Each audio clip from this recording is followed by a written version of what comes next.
Hello everybody, my name is Claire. Today I'm going to be reading American Culture Part 2. Hey everybody, welcome to this B1 English listening practice video. You can use this video to practice your listening and comprehension as I speak.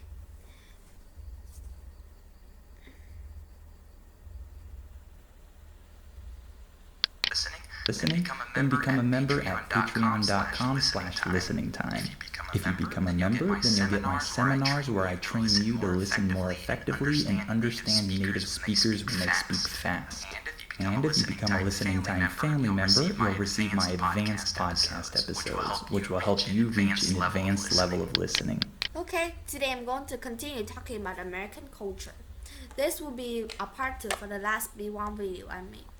So let's jump right and examine a few more important elements of American culture. The first one I want to talk about is the tendency for Americans to hold people and things to a high standard.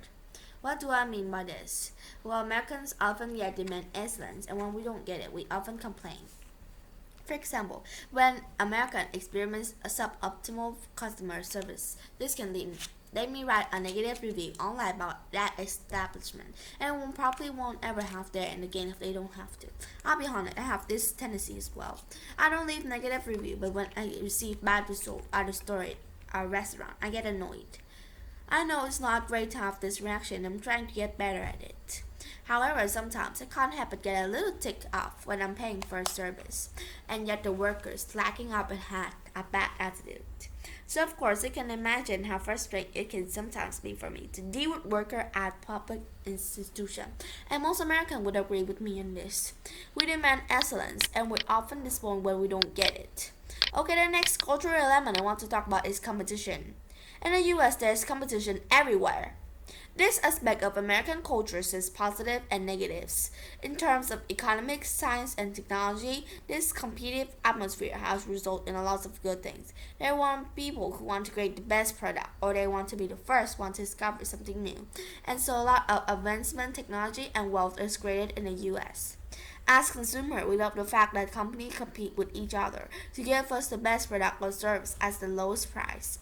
And it's awesome to see experts compete to come up with new game-changing technology. But of course, this competitiveness can sometimes be a negative thing. People can feel a ton of pressure to be better than others, and they might feel inadequate if they don't meet up. So I think it's important to manage a healthy level of competition without going overboard. Alright, the last cultural element I want to talk about is a pretty funny one. In the US, many people like big things. A lot of foreigners notice for really quickly when travel to US for the first time. For example, there are a lot of big cars and trucks on the road, and the roads themselves are big. And also when you order food at a restaurant, the portions are usually bigger than the portion in other countries. And a lot of people like to buy things in bulk too, which means they buy huge boxes or baskets of food and other items.